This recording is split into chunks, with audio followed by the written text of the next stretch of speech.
As we move forward on this journey, I would like to emphasize the importance of checking in with yourselves as we continue these talks together. Please note that this material is not meant to replace any religious or spiritual beliefs that you may already have, but an avenue to expand and explore a new perspective and possibly enhance that which you already know. I will often use repetition throughout the dialogue for the purpose of understanding a concept in a little bit different way in order to fully grasp it. I will use stories, metaphors, and parables for this same purpose. Be aware of how it feels when receiving the different ideas that I introduce. Again, this is the philosophy that I have compiled that feels right for me. As said in the previous episode, take that which feels right for you and discard that which does not.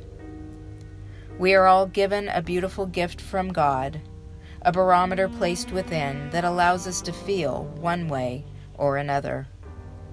This personal barometer is what will navigate you individually to create your own spiritual philosophy.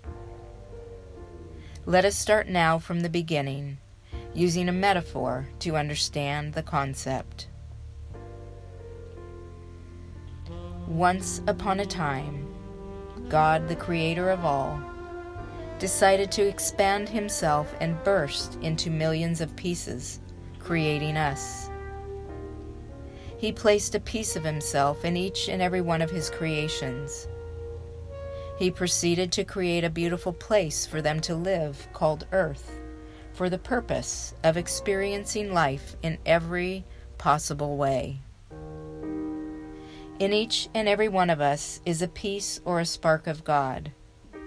This spark is the beautiful, kind, loving voice that we hear in our head, the sweet and compassionate feeling we feel in our heart. When we learn to pay attention to it and decipher it from the negative voice and feeling of ego, we realize that we have a constant companion that serves us and guides us every second of every day. This explains why we are told to ask and you shall receive, because at any given moment of any given day he is with us.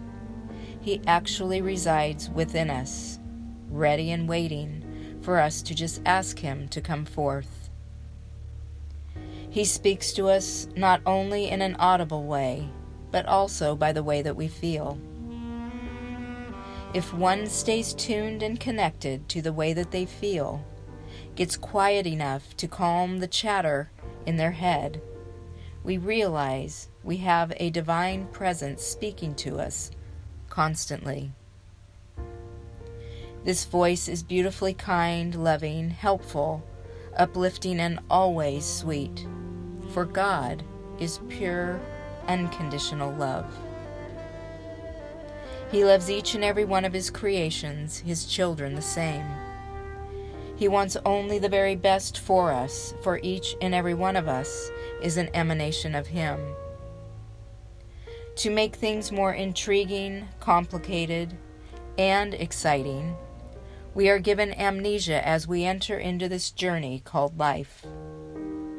We are born with amnesia and spend the rest of our lives trying to remember who we really are, to find him again within our being, when all along he has been with us always, speaking loud and clear as a prominent voice within our head, leading and guiding us through our joys and elations as well as our trials and tribulations. Typically for most, there comes a juncture in our lives where the times get tough and we find ourselves down on our knees asking, sometimes begging, for him to show up and help. When all the while he has been with us always, in all ways, waiting patiently for us to find him.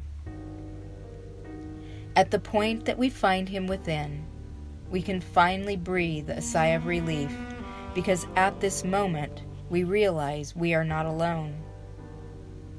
We are then ready to receive his gifts, His gifts of peace, His gifts of love, His gifts of compassion, kindness, and beauty.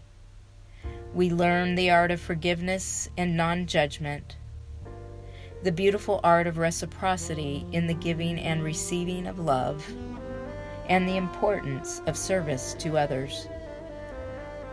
We begin to understand the concept in its fullness: all that is good is of God, just by the mere awareness of His presence within. Our light, His light, begins to radiate from our being. At this point, all that is asked of us is to shine His light and represent His goodness in all that we do and all that we are. We then move forth to set an example for our fellow brothers and sisters to help them find Him in their lives as well. Thus, with a capital U.S., His movement spreads as an infectious light that all will gravitate towards, because why? Simply said, it feels good. I personally believe this was the mission Jesus came to this earthly realm to teach. As God's perfect Son in a human body, the perfect protocol of man. We are all sons and daughters of God. Jesus is our perfect brother, who came to set an example of how to live, represent, and connect with God in all ways. Jesus said, "All that I do, you too can do." He came to shine His light, God's light, and teach us to treat others as well as ourselves with love and respect. To teach the art of forgiveness under the most tragic and horrifying of circumstances. To teach humility and show us that we too have the ability to have our own direct connection with God our Father. Lastly, and most significantly, through His resurrection, He taught us that we never really die, that our soul, our spirit, lives on for eternity. Again, we are all beautiful emanations of God. This life on earth is really God's experiment to experience Himself anew in all ways, through us, His children.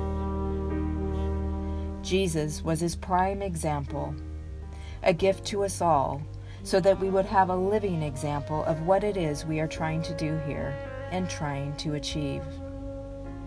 In addition, a beautifully perfect example, intangible source to look up to and use, to guide and navigate us through this experience, this journey we call life. This is why it is said, through Jesus Christ we find our way. He taught us through example the way. The way to find our way back home, to our Father in heaven, our source, the Creator of the universe, God, who in reality has never left us. And slowly but surely the veil of illusion is lifted, that we are somehow separate from God, and we realize and remember that we are one. We are born into this world of illusion, this world of ego, gifted with the truth of God, the truth of our soul and spirit, but with amnesia. So what we see with our five senses is what we think is truth. In reality, that which we see is an illusion, a smokescreen, so to speak, covering the truth of our real identity, our true existence. Again, we are all God's children with His spark at the epicenter of our being. We may have amnesia to our truth, but the barometer that He has placed inside us, His gift, is there to help navigate us out of the darkness and illusion into remembering who we really are. This is all done through the way that we feel. The term used for strong feelings within is called clairsentience, or more commonly known as our sixth sense of intuition. Some are more in touch with their sixth sense than others, and some are born into this world with the gift of a strong sense of intuition. These people, I believe, have come here at this particular time on earth to help assist in the awakening, to help our fellow brothers and sisters lift the smokescreen of illusion and usher in the reawakening of truth and light, God's truth and light.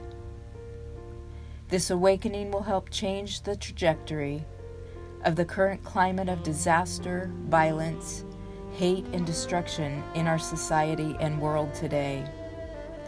Change it into peace, love, unity, and joy, the basis of who we are at our core. We are offered assistance, if we so choose, by these individuals that seem to be closely connected to the heavenly realm. Their soul life purpose, their dharma, is to help aid in the awakening of our human species at this critical time here on earth. An awakening out of the dense, dark vibration and illusion into a higher vibration of truth, love, and light. There is an imaginary bridge that we can cross here on earth that bridges the gap between heaven and the earthly realm. The opportunity to live heaven on earth as it is in heaven.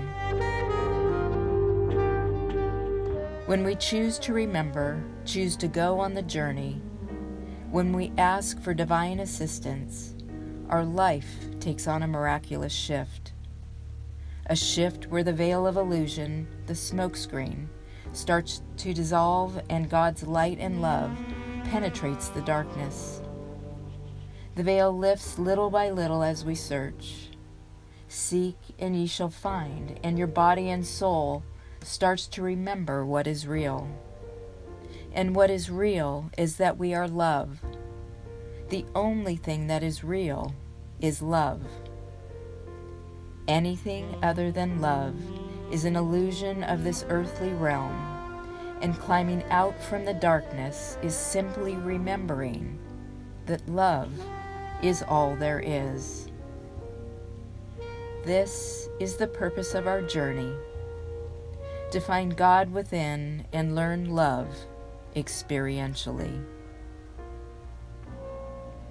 I would like to close this episode with one of the writings from Messages from Love entitled, The Gift of Love. Never stray from my love. It is with you. It is within you. It is the you of you that is connected to me. Together we are one, experiencing life on earth, learning love, living love, and spreading love. Allow your heart to love all things and all people, and love is what you will experience in return. Love even those that may be deemed unlovable, because your love for them brings them love as well. Any person whose actions are exempt of love is because they have had a lack thereof, and have forgotten who they really are in this experience here in this earthly realm.